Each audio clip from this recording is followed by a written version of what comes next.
Hello friends, பானின் ஸ்டோ serial இனி வரப்போகிற எபிசோட்ஸ்க்கான review தான் பார்க்க போகிறோம். அடுத்தடுத்த சுவாரஸ்யங்களை தெரிஞ்சுக்கிறதுக்கு இந்த வீடியோவை ஸ்கிப் பண்ணாம கடைசி வரைக்கும் பாருங்க. பாண்டியன் இருந்துட்டு கோமதிக்கு பண்ண துரோகத்தையும் தான் மனசில் இருக்கிற கஷ்டத்தையும் கோமதியை நினச்சி எல்லாத்தையுமே சரவணன் கிட்ட சொல்லி புலம்பிக்கிட்டு இருக்காங்க.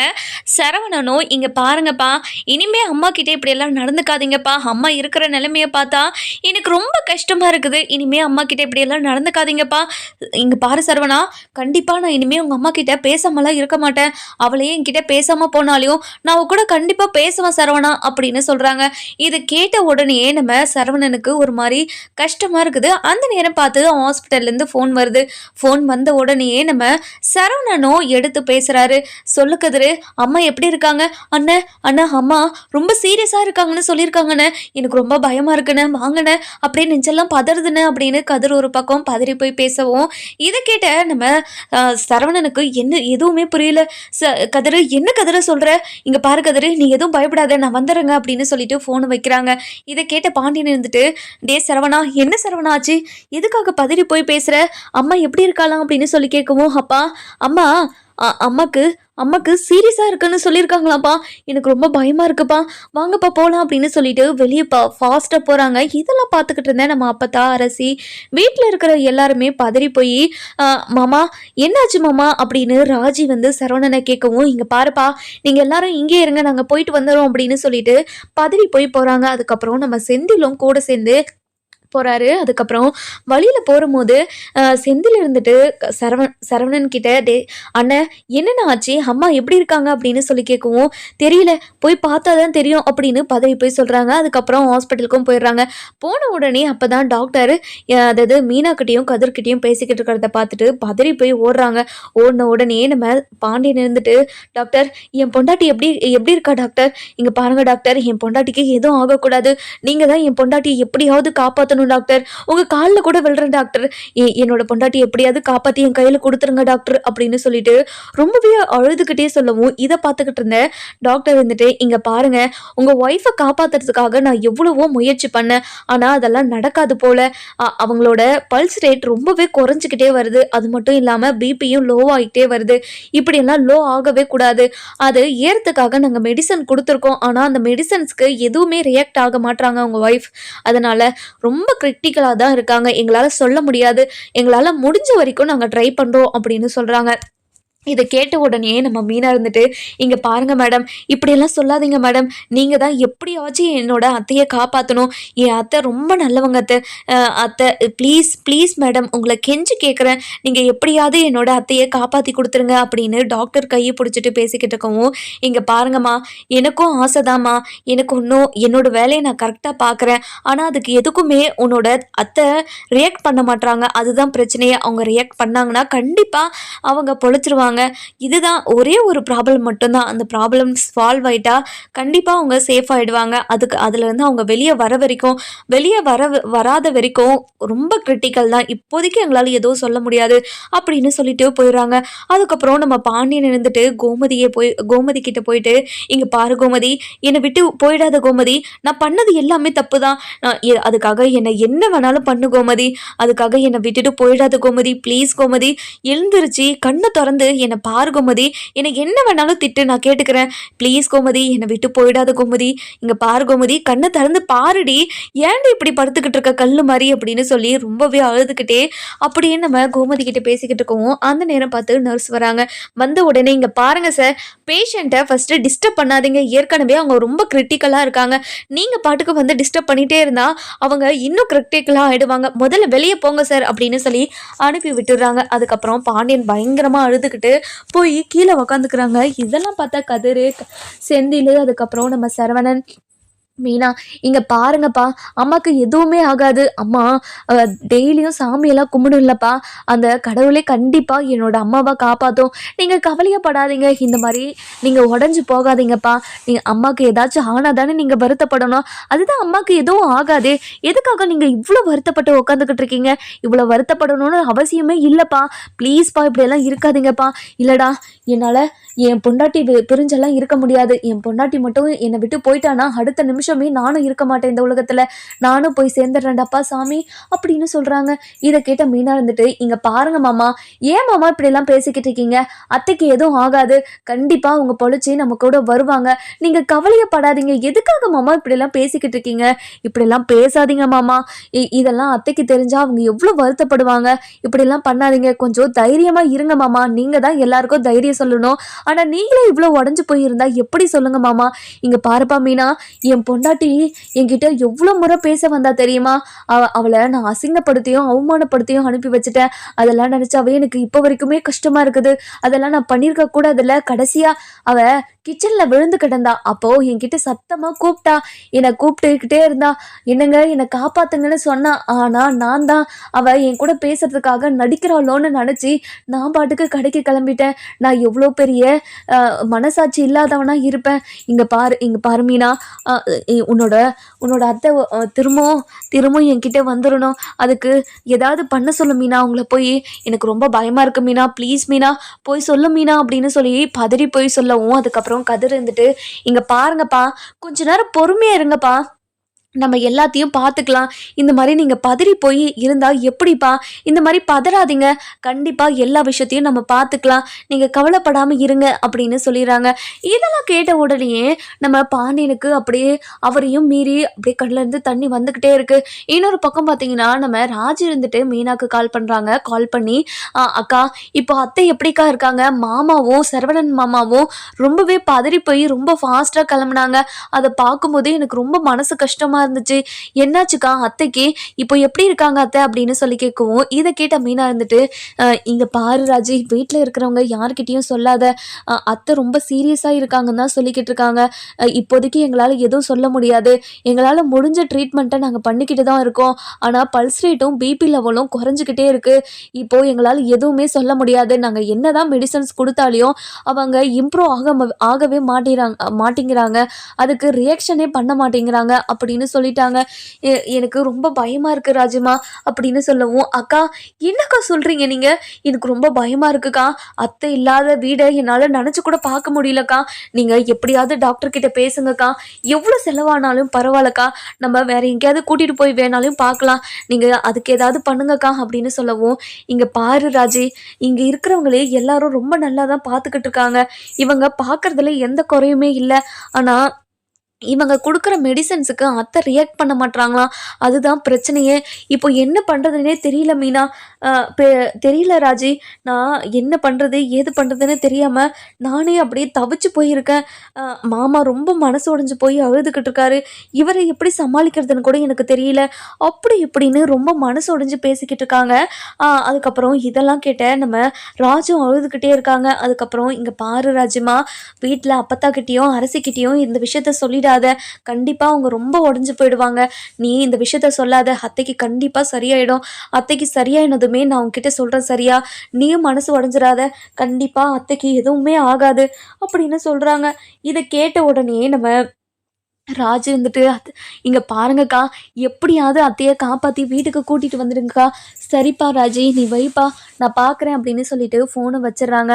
இன்னொரு பக்கம் பார்த்தீங்கன்னா, நம்ம டாக்டர் இருந்துட்டு வரிசையாக அது நம்ம கோமதி ரூமுக்கு போயிட்டே இருக்காங்க. இதெல்லாம் பார்த்து நம்ம பாண்டியனுக்கு ரொம்பவே பதறி போய், என்னடா வரிசையாக நம்ம கோமதி ரூமுக்கு போயிட்டே இருக்காங்க, கோமதிக்கு என்னாச்சுடா? ஐயோ கடவுளே, என் பொண்டாட்டிக்கு எதுவும் ஆகக்கூடாது, என் பொண்டாட்டிக்கு என்னாச்சுன்னு போய் கேளுடா, எதுக்காகடா வரிசையாக போய்கிட்டு இருக்காங்க அப்படின்னு சொல்லி கேட்கவும், இருங்கப்பா என்னென்னு கேட்கலாம். அப்புறம் ஒரு டாக்டர் வெளியே வராங்க. வெளியே வந்த உடனே, டாக்டர் இங்கே பாருங்க டாக்டர், என் அம்மாவுக்கு என்னாச்சு, எதுக்காக நிறைய பேர் உள்ளே போகிறீங்க, இங்கே பாருங்க டாக்டர், அம்மாக்கு என்னவா இருந்தாலும் சொல்லுங்க டாக்டர், ப்ளீஸ் டாக்டர், வேற ஹாஸ்பிட்டலுக்கு ஷிஃப்ட் பண்ணணும்னாலும் கூட சொல்லுங்க, இந்த ஹாஸ்பிட்டல் வசதி இல்லை, ட்ரீட்மெண்ட் பண்ற அளவுக்குன்னு கூட சொல்லுங்க டாக்டர், நாங்க வேற ஹாஸ்பிட்டல் பார்த்துக்குறோம் அப்படின்னு சரவணன் ஒரு பக்கம் பதறி போய் சொல்லவும், இங்க பாருங்க சார், நீங்க எந்த ஹாஸ்பிட்டலுக்கு போனாலையும் ட்ரீட்மெண்ட் ஒன்றே ஒன்று தான். ஆனால் இந்த ட்ரீட்மெண்ட்டுக்கு எதுக்குமே உங்கள் அம்மாவை ரியாக்ட் பண்ண மாட்றாங்க.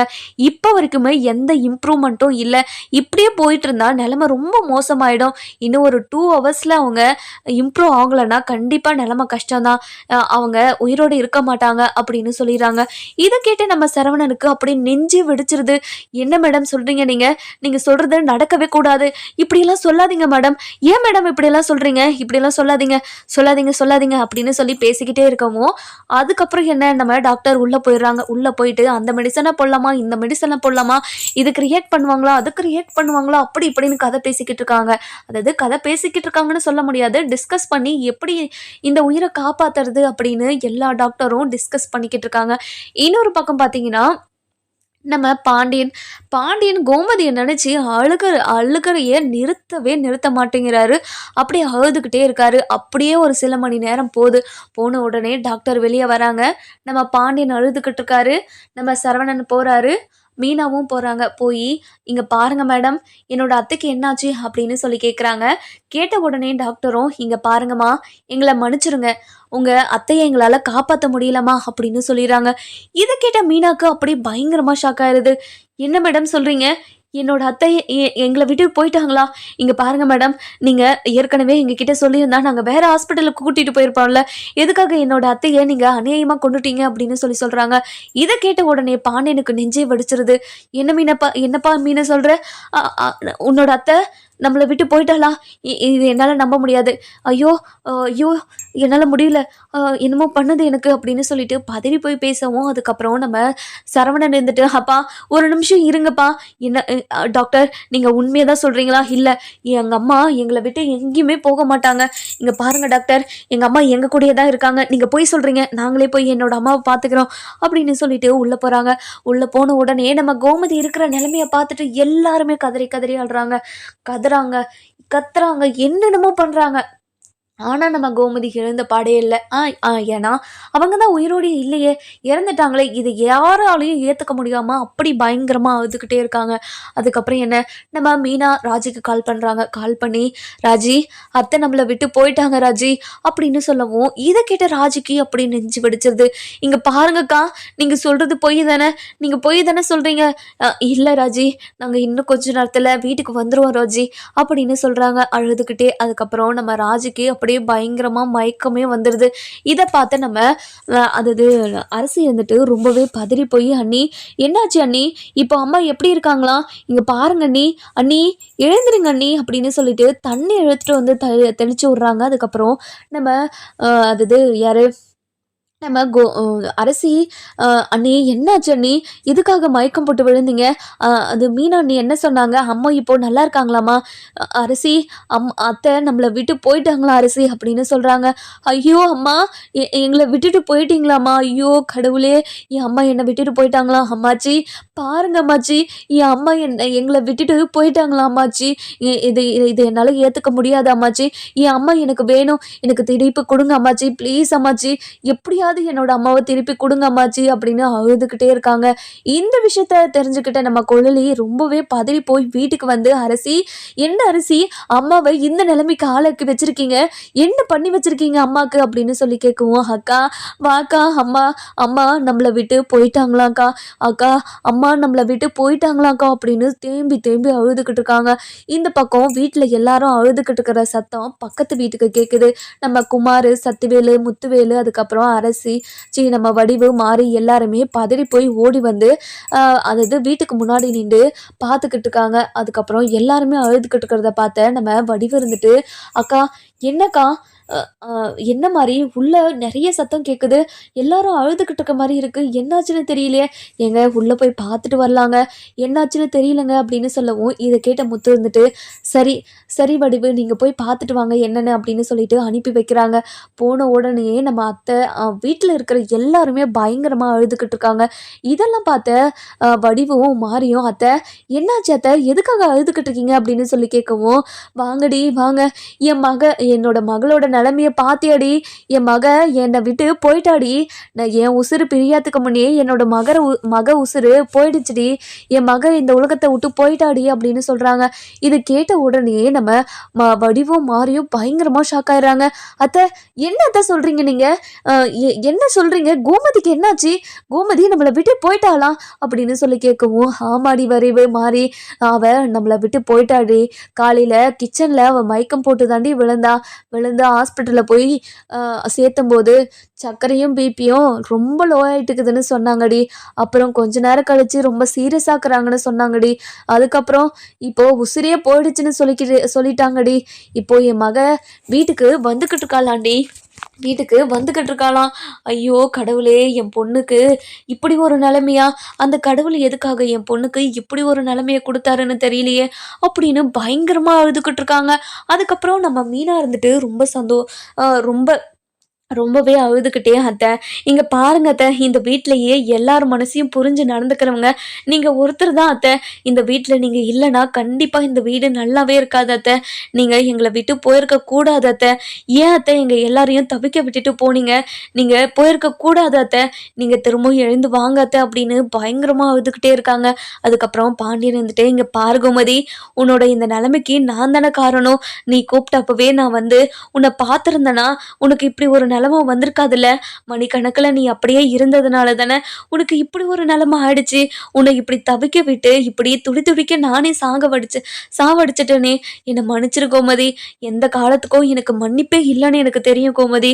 ஆனால் இப்படி ஒரு தண்டனையை உனக்கு நான் கொடுப்பேன்னு நானே யோசிச்சு கூட பார்க்கல கோமதி. என்னை மன்னிச்சிரு கோமதி. உன்னோட காலை பிடிச்சி கேட்குறேன் கோமதி அப்படின்னு சொல்லவும், இதை கேட்டுக்கிட்டு செந்தில் இருந்துட்டு ஆத்திரம் தாங்க முடியாம, நிறுத்தியா கொஞ்ச நேரம், என் அம்மாவை கொஞ்சமா சித்திரவதை பண்ணி இப்படி கொடுமையை அனுபவிச்சு சாவடிச்சிட்டுல என்னோட அம்மாவை. இப்போ உனக்கு நிம்மதியா இருக்கா? இப்ப நீ சந்தோஷமா இருப்பியே? இந்த வீட்டுல இருக்கிற ஒட்டுமொத்த பேரையும் இப்படி கொடுமைப்படுத்தியே சாவடிச்சிரு. நீ மட்டும் நிம்மதியா அந்த வீட்டுல இரு. போதுமா உனக்கு?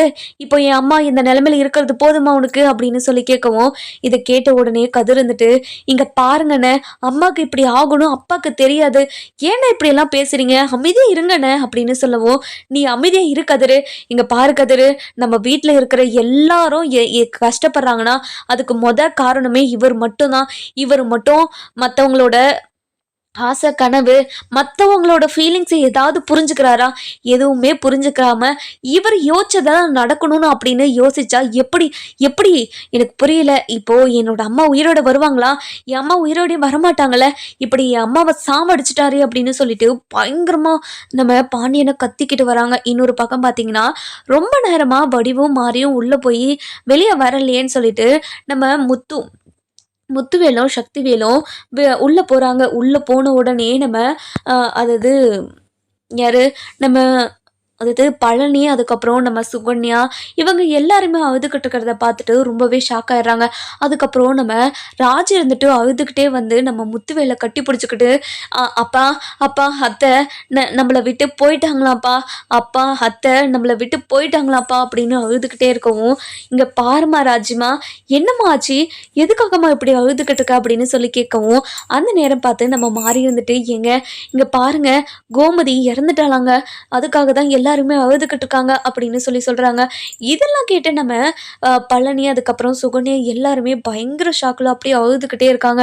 அதுக்கப்புறம் நம்ம பழனி இருந்துட்டு, ஹாஸ்பிட்டல்ல டாக்டரு அக்கா நல்லா தானே இருக்கான்னு சொன்னாங்க, இனிமே உயிருக்கு எந்த ஒரு ப்ராப்ளமும் இல்லைன்னு சொன்னாங்களே, அப்படிதான் நம்ம ராஜு இருந்துட்டு, சித்தப்பா அப்படிதான் சொன்னாங்களாம் சித்தப்பா, கொஞ்ச நேரம் கழிச்சு பிபியும் பல்ஸும் ரொம்ப ரொம்ப லோவாயிட்டே இருக்கு, அவங்க என்ன மெடிசன்ஸ் கொடுத்தாலையும் அதுக்கு ரியாக்ட் பண்ண மாட்றாங்க அப்படி இப்படின்னு சொல்லி அவங்க இறந்துட்டாங்கன்னு சொல்லிட்டாங்க சித்தப்பா. இப்போது அத்தை நம்ம கூட இல்லை சித்தப்பா, அது என்னால் ஏற்றுக்கவே முடியல சித்தப்பா அப்படின்னு பயங்கரமாக அழுதுகிட்டு இருக்காங்க. அந்த நேரம் பார்த்து நம்ம கோமதியும் வீட்டுக்கும் வந்துடுறாங்க. வீட்டுக்கு வந்த உடனே நம்ம கோமதியை பார்க்கறதுக்காக எல்லாருமே அழுதுகிட்டே வெளியே ஓடுறாங்க, கத்துறாங்க. ஊரில் இருக்கிற எல்லாருமே திரண்டுறாங்க. அதுக்கப்புறம் என்ன, நம்ம கோமதியை பார்த்த எல்லாருமே ரொம்பவே அழுதுகிட்டு, கோமதி மாதிரி ஒரு பொம்பளைய யாரையுமே பார்க்க முடியாது. அவ அவ்வளோ நல்ல மனுஷி உள்ளவ. அது மட்டும் இல்லாம மருமகளங்களை எந்த ஒரு குறையும் இல்லாம அவ்வளோ சந்தோஷமா பார்த்துக்கிட்டவ. அவளுக்கு இப்படி ஒரு நிலைமையா? அவளுக்கு இப்படி ஒரு நிலைமை வந்திருக்கவே கூடாது. அவளுக்கு ஏன் இப்படி ஒரு நிலைமை வந்துச்சு? அப்படி இப்படின்னு அழுதுகிட்டே இருக்காங்க. அதுக்கப்புறம் என்ன, நம்ம சத்திவேலும் முத்துவேலும் கோமதி பக்கத்துல உட்காந்து, கோமதி இங்க பாரு கோமதி, உன்னை நான் தங்கச்சியா ஏத்துக்கிட்டேன் கோமதி, நம்ம வீட்டுக்கு நீ வரலாம் போலாம், என்ன வேணாலும் பண்ணலாம் கோமதி, நீ முதல்ல எழுந்திருச்சு வா கோமதி அப்படின்னு அழுதுகிட்டே சொல்றாங்க. இதை கேட்டு நம்ம அப்பதான் இருந்துட்டு, என்னடா என் பொண்ணு இப்போ உசுரோடு இல்லைன்றதுக்காக வீட்டுக்கு வர சொல்றீங்களாடா நீங்க? என் பொண்ணு எத்தனை முறை உங்ககிட்ட வந்து கெஞ்சிருப்பா, என்னை தங்கச்சியா ஏத்துக்கோங்க, நான் உங்க வீட்டுக்கு வரேன், என்னை உறவா ஏத்துக்கோங்கன்னு எத்தனை முறை சொல்லியிருப்பா என் பொண்ணு.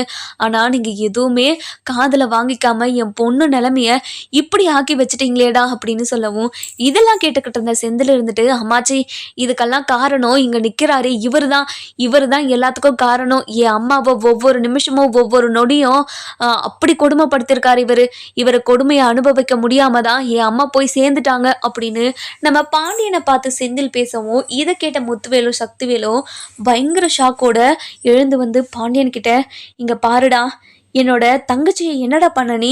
என் தங்கச்சி என்னடா பாவம் பண்ணா உனக்கு? இங்க பாருடா, என் தங்கச்சி என்ன பாவம் பண்ணா உனக்கு? என் தங்கச்சி இதனால் வரைக்கும் உன் குடும்பத்துக்கு உழைச்சி கொட்டிக்கிட்டு தானே இருக்கான்.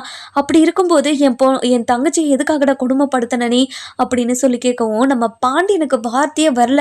அப்படி அமைதியவே இருக்காரு. அதுக்கப்புறம் நம்ம பாண்டியன் இருந்துட்டு ரொம்பவே அழுதுகிட்டே, இங்க பாருங்க, உங்க பொண்ணோட நிலைமைக்கு அதாவது உங்க தங்கச்சியோட நிலைமைக்கு நான் தான் காரணம், என்னை மன்னிச்சிருங்க அப்படின்னு சொல்லிட்டு கையெடுத்து கும்பிடவும், இதை கேட்ட சக்திக்கு ரொம்ப கோவம் வந்துடுது.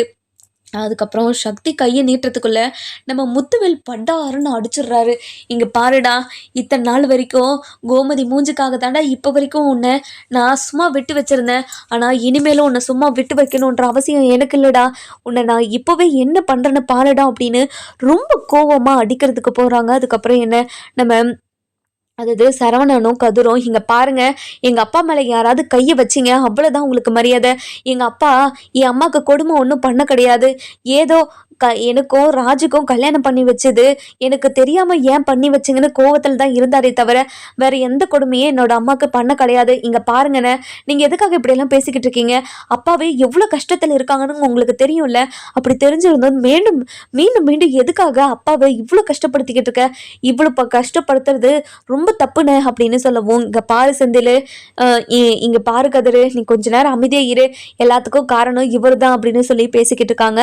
அதுக்கப்புறம் என்ன, நம்ம பாண்டியன் இருந்துட்டு கோமதி கிட்ட போய் உக்காந்துக்கிட்டு, இங்க பாரு கோமதி, நீ இந்த நிலைமைக்கு ஆளானதுக்கு காரணமே நான் தானே சொல்லிக்கிட்டு இருக்காங்க கோமதி. நீ இல்லாத உலகத்துல இனிமே நான் எதுக்காக இருக்கணும் கோமதி? நானும் உன்கிட்டயே வரேன் கோமதி அப்படின்னு சொல்லிட்டு உள்ள ஓடி போய் கதவை சாத்திக்கிறாங்க. கதவை சாத்தின உடனே அங்க இருக்கிற எல்லாருமே, ஊர்க்காரங்க, சொந்தக்காரங்க, வீட்டுல இருக்கிறவங்க எல்லாருமே கதவை போய் தட்டுறாங்க. நம்ம மீனா இருந்துட்டு, மாமா இங்க பாருங்க மாமா, அத்தை தான் எங்களை விட்டுட்டு போயிட்டாங்க. அத்தைக்கு அடுத்த இடமா இருக்கிறதே நீங்க தான் இந்த குடும்பத்தை எடுத்து நடத்துவீங்கன்னு நான் நினைச்சுக்கிட்டு இருக்கேன். ஆனா நீங்களே இப்படி ஒரு முடிவை எடுத்தா எப்படி மாமா? இங்க பாருங்க மாமா, நீங்க இப்படி ஒரு முடிவு எடுக்கிறது ரொம்ப பெரிய தப்பு மாமா, இப்படியெல்லாம் முடிவு எடுக்காதீங்க மாமா அப்படின்னு சொல்லிட்டு பயங்கரமா அழுதுகிட்டே நம்ம மீனா இருந்துட்டு, அதாவது பாண்டியனை வெளியே கூப்பிடுறாங்க. இங்க பாருங்க மாமா, இது அத்தையும் விரும்பவே மாட்டாங்க. அத்தை இருந்தா எவ்வளவு கஷ்டப்படுவாங்கன்னு தெரியுமா உங்களுக்கு? இங்க பாருங்க மாமா, முதல்ல வெளியே வாங்க மாமா, அத்தைக்கு பண்ண வேண்டிய சடங்கு எல்லாத்தையும் நீங்க தானே பண்ணணும். அது எதுவுமே பண்ணாம நீங்க பாட்டுக்கு போயிடுவீங்களா? நீங்க அத்தையை தனியா தவிக்க விட்டு போயிடுவீங்களா மாமா அப்படின்னு சொல்லிட்டு என்னென்னமோ பேசி நம்ம சரவணனை வெளியே வர வைக்கிறாங்க. அதுக்கப்புறம் குழலி இருந்துட்டு, என்னப்பா என்ன நாடகம் ஆடிக்கிட்டு இருக்கீங்களா? தான் மேல எல்லா பழியும் வந்து விழுந்துரும்னு நாடகமா ஆடிக்கிட்டு இருக்கீங்க அப்படின்னு சொல்லவும், இதை கிட்ட நம்ம பாண்டியன் இருந்துட்டு, குழலி இங்க பாரு குழலி, எனக்கும் இதுக்கும் எந்த சம்மந்தமும் இல்லைன்னு சொல்ல மாட்டேன். அவ மயக்கம் போட்டு கீழே விழுந்தப்ப என்னை கூப்பிட்டா. அவ நடிக்கிறாளோன்னு நினச்சிதான் நான் பாட்டுக்கு கடைக்கு கிளம்பிட்டேனே தவிர அவளுக்கு உண்மையா ஏதோ ஆயிருக்குன்னு தெரிஞ்சு நான் விட்டுட்டு போயிருப்பானா? இங்க பாரு குழலி, என்னை பார்த்து இப்படியெல்லாம் சொல்லாத குழலி, மனசுக்கு ரொம்ப கஷ்டமா இருக்குது குழலி அப்படின்னு சொல்றாங்க. இந்த பக்கம் பார்த்தீங்கன்னா, நம்ம தங்கமயிலுக்கு விஷயம் தெரிஞ்சு தங்கமயில், பாக்கியம், மாணிக்கணும் சொல்லிட்டு எல்லாருமே வந்து நம்ம கோமதியை பார்த்து அழுதுகிட்டு இருக்காங்க. அதுக்கப்புறம் பாக்கியம் இருந்துட்டு, இங்க பாருங்க, என் பொண்ணு பொண்ணுக்கு பண்ண துரோகத்துக்கெல்லாம் உங்க குடும்பத்தை சும்மாவா விடும்? அதனாலதான் அந்த பாவமெல்லாம் இப்ப அடிச்சிருச்சு பாத்தீங்களா? அதுதான் சொல்றது. என் பொண்ணை நீங்க ஏத்துக்கிட்டு இருந்தீங்கன்னா இப்படி ஒரு நிலைமை உங்களுக்கு வந்திருக்குமா அப்படின்னு சொல்லி கேட்டுக்கிட்டு இருக்கவும், இதை கேட்ட நம்ம சரவணன் இருந்துட்டு ரொம்பவே கோவமா, இங்க பாருங்க, நாங்களே ரொம்ப வருத்தத்துல இருக்கோம். நீங்க பாட்டுக்கு ஏதாவது பேசிக்கிட்டே இருந்தீங்க, உங்களை போட்டு தள்ளிட்டு நான் பாட்டுக்கு ஜெயிலுக்கு போய்கிட்டே இருந்திருப்பேன் தெரிஞ்சுக்கோங்க அப்படின்னு சொல்றாங்க. அதுக்கப்புறம் தங்கமயில இருந்துட்டு ரொம்பவே கோவமா, இங்க பாருங்கம்மா, எந்த நிலைமையில என்ன பேசிக்கிட்டு இருக்கீங்க நீங்க, முதல்ல வாங்கம்மா அப்படின்னு சொல்லிட்டு பக்கம் கூட்டிட்டு போயிடுறாங்க. அதுக்கப்புறம் நம்ம தங்கமயில இருந்துட்டு மீனா கிட்ட போயிட்டு, மீனா எப்படி மீனா அப்படின்னு சொல்றாங்க. இன்னொரு பக்கம் மீனாவோட அப்பாவும் அம்மாவும் வராங்க. வந்த உடனே ரொம்பவே வருத்தப்பட்டு பாண்டியன் கிட்ட போயிட்டு மீனாவோட அப்பா இருந்துட்டு ஆறுதல் சொல்லிக்கிட்டு இருக்காங்க. நம்ம பாண்டியன் ரொம்பவே அழுதுகிட்டே நம்ம மீனாவோட அப்பா கிட்ட சொல்லிக்கிட்டு இருக்காங்க. என் பொண்டாட்டி என்னை விட்டுட்டு போயிட்டாலே போயிட்டாலே போயிட்டாலே அப்படின்னு நினைச்சு ரொம்ப அழுதுகிட்டே இருக்காங்க. நம்ம பாண்டியன் இருந்துட்டு கோமதியை நினைச்சு இப்படி அழுதுகிட்டே இருப்பாங்களா, இல்ல கோமதி கூடவே போவாங்களா, இல்ல பசங்களுக்காக வாழ்வாங்களான்னு சொல்லிட்டு நம்ம வர எபிசோட்ல பார்க்கலாம். இந்த வீடியோ உங்களுக்கு பிடிச்சிருந்தா லைக் பண்ணுங்க, சப்ஸ்கிரைப் பண்ணுங்க, மறக்காம பெல் ஐகானையும்